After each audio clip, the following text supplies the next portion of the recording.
নমস্কার বন্ধুরা, welcome once again to my channel front point riding. Nepal ট্যুরের কাঠমান্ডু শহরে স্টে করার আজকে আমাদের দ্বিতীয় দিন। আর দ্বিতীয় দিনে আমরা আজকে যাচ্ছি নাগারকোট।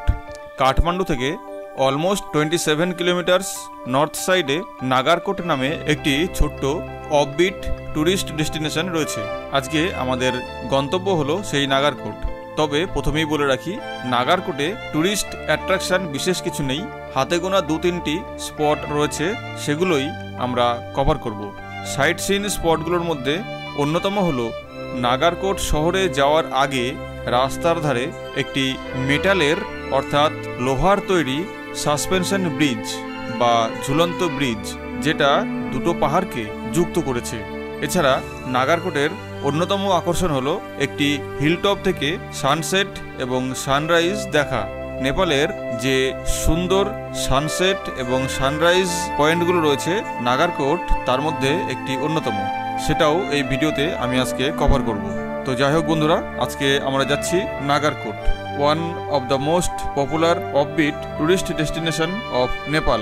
কাঠমান্ডু শহর ছেড়ে আমরা এখন অনেকটা গ্রামের দিকে চলে এসেছি। এখানে আপনারা দেখতে পাবেন পাহাড়ের কোলে গ্রাম্য পরিবেশে ছবির মতো সাজানো ঘরবাড়িগুলো এবং সেই সঙ্গে প্রাকৃতিক পরিবেশ এক অসাধারণ ক্যালেন্ডার পিকচার তৈরি করে। আমরা যতই নাগারকোটের দিকে এগিয়ে চলেছি, রাস্তার দুই ধারে ন্যাচারাল বিউটি ততই সুন্দর হতে শুরু করেছে। রাস্তার দুই ধারে সুন্দর সাজানো গোছানো রঙিন বাড়িঘর, সবুজ গাছপালার সারি, গভীর ও প্রশস্ত উপত্যকা এবং সেই সঙ্গে সামনে আকাশে ঘন মেঘ, সব মিলিয়ে একটি সুন্দর রোমাঞ্চকর অনুভূতির সৃষ্টি করেছে। এখানকার বিউটি অনেকটা আমাদের নর্থ বেঙ্গল অর্থাৎ দার্জিলিং এরিয়ার সিনিক বিউটির কথা মনে করিয়ে দেয়।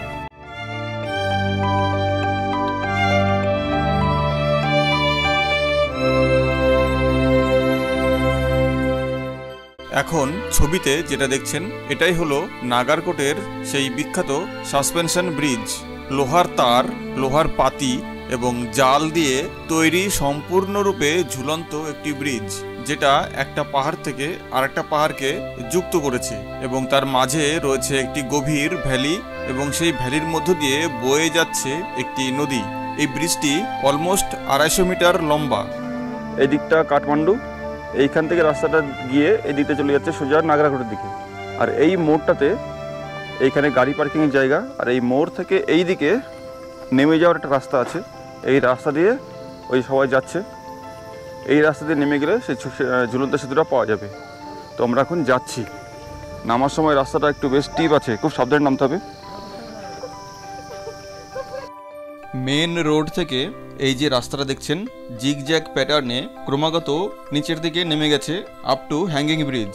পুরো রাস্তাটাই কাঁচা রাস্তা এবং বেশ খাড়া ঢাল। মেন রোড থেকে হ্যাঙ্গিং ব্রিজ পর্যন্ত যাওয়ার জন্য পুরোটাই পায়ে হাঁটা ট্রেকিং রুট। কোনো রকম গাড়ি যায় না এবং সম্পূর্ণরূপে হেঁটে যেতে হবে। এবং total distance from main road to hanging bridge almost 1/2 kilometre.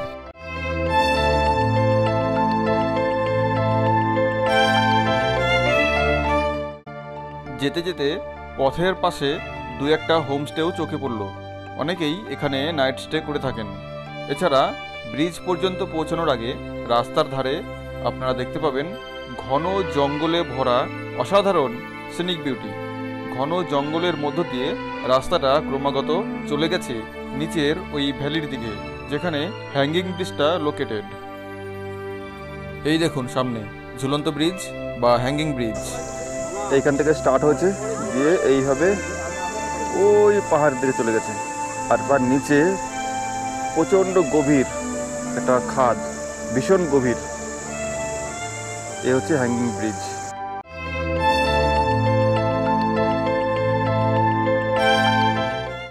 তো এখন আপনারা দেখছেন এই হচ্ছে সেই বিখ্যাত নাগারকোটের রানীঝোলা ব্রিজ বা বাগেশ্বরী ব্রিজ, যেটা সম্পূর্ণরূপে সাসপেনশন ব্রিজ।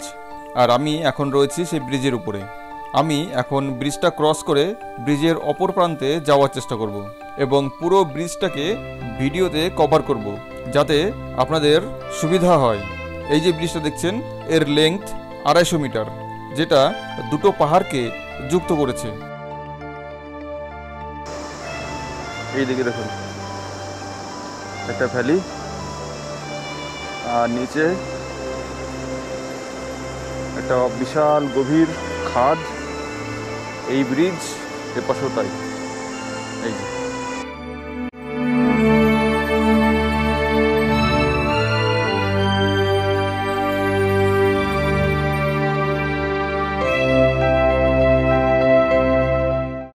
ব্রিজের ওপর দিয়ে হেঁটে যাওয়ার সময় ব্রিজটা বেশ দুলছে, বিশেষ করে যখন জোরে হাওয়া বইছে তখন ব্রিজটা বেশ জোরে জোরে এদিক ওদিক দুলে উঠছে এবং হাঁটার সময় ব্যালেন্স রাখা বেশ কঠিন কাজ। এই মুহূর্তে আমি রয়েছি ঠিক ব্রিজের মাঝামাঝি, মানে হ্যাঙ্গিং ব্রিজের ঠিক মাঝামাঝি জায়গাতে। আর নিচে যে ভ্যালিটা আছে, মানে খাদটা আছে, সেই খাদের মধ্যে ভয়ঙ্কর গর্জন করতে করতে একটা নদী বয়ে যাচ্ছে। সেই নদীর গর্জন এখান থেকে বেশ জোরে শোনা যাচ্ছে, ভালো রকম জোরে শোনা যাচ্ছে। এই দেখুন ভিউ, এই হচ্ছে এইদিকে ব্রিজের অর্ধেক অংশ, এদিকে স্টার্টিং পয়েন্ট, এদিক থেকে আমরা এসেছি। আর এই দিক থেকে গিয়ে এইদিকে ফিনিশিং পয়েন্ট। আর এই মুহূর্তে আমি ব্রিজের ঠিক মাঝামাঝি জায়গায় রয়েছি। আর এই হচ্ছে নিচের ভ্যালি, আর ওই যে ভ্যালির দূরে ওইটা হচ্ছে কাঠমান্ডু সিটি, অনেক দূরে দেখা যাচ্ছে। আর এখানে এটা একটা গ্রাম, আর এই গ্রামের পরে আরেকটা যেটা সিটি দেখা যাচ্ছে অনেক দূরে কুয়াশার মধ্য দিয়ে, সেইটা হচ্ছে কাঠমান্ডু সিটি।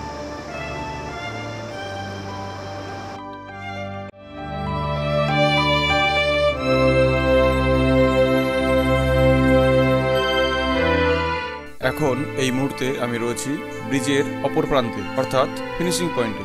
আর ওই সামনে দেখতে পাচ্ছেন ওটাই হলো ব্রিজের স্টার্টিং পয়েন্ট। ওখান থেকেই আমি শুরু করে পুরো ব্রিজটা হেঁটে কভার করেছি। প্রথমে সোজা নিচের দিকে নেমে গেছে, মাঝখানটা ঝুলে, তারপর আবার উপর দিকে উঠেছে, সম্পূর্ণ হ্যাঙ্গিং। এই যে দেখুন, এই পাশ থেকে এরকম ভিউ, আর এই পাশ থেকে এরকম ভিউ, আর এই দিকে হচ্ছে এরকম। এখানে একটা বড় পাইন গাছ।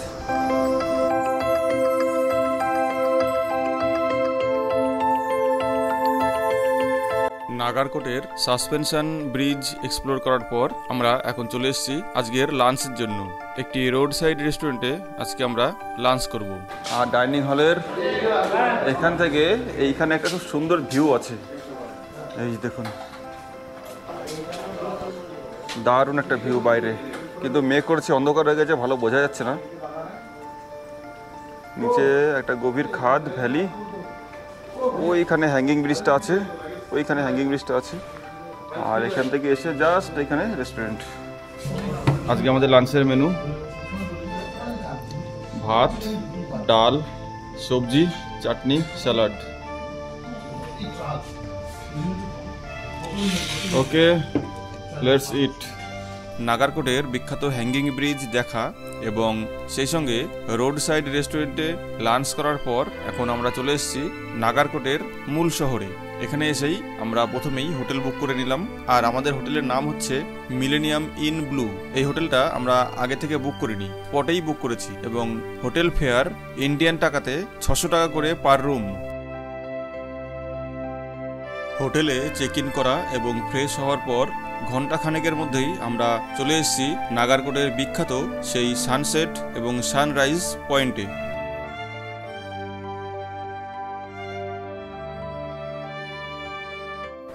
আমরা এই মুহূর্তে চলে এসেছি নাগরাকোট হিল টপে। এখানে সানরাইজ এবং সানসেটের ভিউ পয়েন্ট আছে। আর এইদিকে আমার পেছনে যে সিঁড়িটা দেখা যাচ্ছে, এখান দিয়ে আমাদের উপরে উঠে যেতে হবে। এখানে এসে এই ধরনের একটা ভিউ দেখতে পাবেন। এখানে একটা পার্কিং এরিয়া আছে, কিছু দোকান আছে, একটা রাস্তা এদিকে চলে গেছে, একটা রাস্তা এইদিকে গেছে। আমরা এই দিক থেকে উঠে এসেছি, আর এসে এরকম একটা ভিউ দিয়ে এরকম সিঁড়ি, এই সিঁড়ি দিয়ে উপরে উঠে যেতে হবে।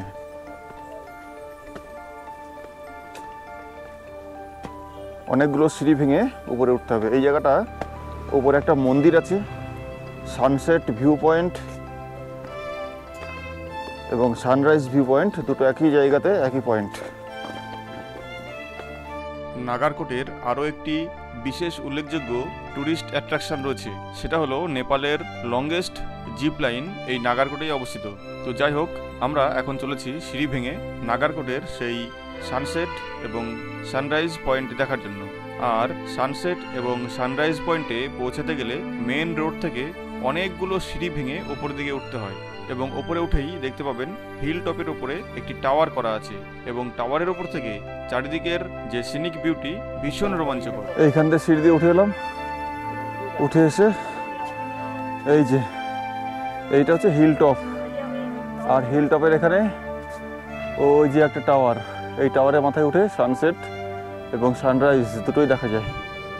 তবে এখন সানসেট দেখতে পাবো না, আকাশে প্রচুর মেঘ, সূর্য দেখতে পাবো না, ব্যাড লাক।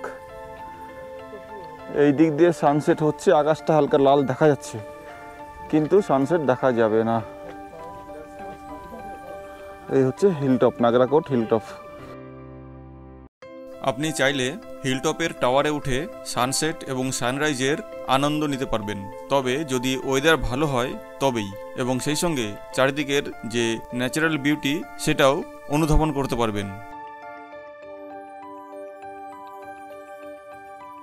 টাওয়ারের মাথা থেকে এখানকার 360 ডিগ্রি ভিউ।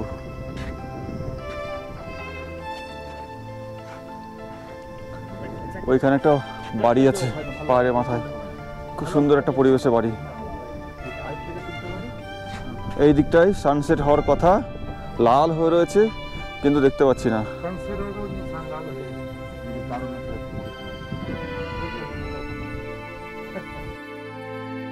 সানসেট পয়েন্ট থেকে ফিরে এসে একটু বিশ্রাম নিয়ে রাত 8টা নাগাদ আমরা মার্কেটে একটু ঘুরতে বেরিয়েছি। নাগারকোট জায়গাটা খুবই ছোট একটা জায়গা, এবং কিছু হোটেল গড়ে উঠছে, অর্থাৎ জায়গাটা ডেভেলপমেন্ট সবে শুরু হয়েছে। এছাড়া কিছু দোকান, শপিং মল এগুলোও আছে।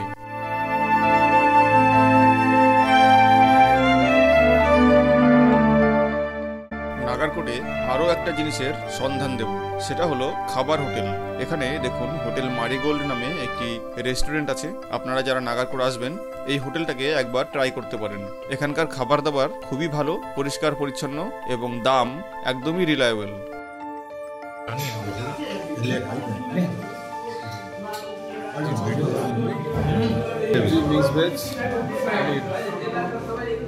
তো এই হলো আজকে আমাদের ডিনারের মেনু। ভাত, মিক্স ভেজ, শাক, ডাল, 2 রকমের আচার, পেঁয়াজ, আরও আছে পনির আসছে। তো বন্ধুরা, দেখলেন এতক্ষণ ধরে নাগারকোট ভ্রমণের একটি ছোট্ট ডকুমেন্টারি। ভিডিওটি ভালো লাগলে অবশ্যই লাইক করবেন, শেয়ার করবেন, এবং আরও কিছু জানার বিষয় থাকলে কমেন্টে লিখবেন, আমি উত্তর দিয়ে দেব। আর সেই সঙ্গে যারা চ্যানেলে নতুন এসেছেন তাদের কাছে রিকোয়েস্ট রইল, অবশ্যই চ্যানেলটিকে সাবস্ক্রাইব করবেন এবং পাশে থাকবেন। সাবস্ক্রাইব করতে আপনাদের 2 সেকেন্ড সময় লাগবে, কিন্তু তাতে আমার অনেকটা সাপোর্ট মেলে। তো যাই হোক, অবশ্যই চ্যানেলটা সাবস্ক্রাইব করবেন, এবং সকলে অনেক ভালো থাকবেন। দেখা হবে আরও একটি নতুন এপিসোডে। ততক্ষণে গুড নাইট।